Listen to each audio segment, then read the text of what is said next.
আসসালামু আলাইকুম, সবাই কেমন আছেন? সবাইকে রামাদান মোবারক। আবারও আপনাদের সাথে অনেকদিন পরে গল্প করতে চলে আসলাম। এগুলো আমার রোজার আগের কিছু ক্লিপ ছিল। যেহেতু আমি অসুস্থ ছিলাম বেশ কিছুদিন, তাই আমার রোজার আগের ব্লগগুলা জমা পড়ে গেছে। ভাবলাম যেহেতু এত কষ্ট করে রেকর্ড করলাম, আপনাদের সাথে একটু শেয়ার করি। এখানে ছোট যা আমাদের জন্য খুব মজার খাবার রান্না করেছিল। সবাই মিলে খাওয়া দাওয়া শেষ করে বের হয়ে গেলাম। আজকে যাব আমার মা শাশুড়িদের স্কুলে। এখানে আমার হাজবেন্ডও পড়াশোনা করেছিলেন।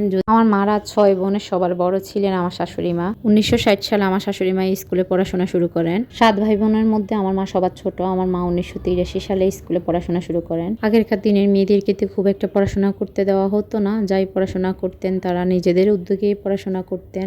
এই স্কুলটাতে অনেক মধুস্মৃতি ছিল। আমার মায়ের মুখ থেকে শোনা, এই স্কুলের বারান্দায় বসে আমার মা পড়াশোনা করতেন।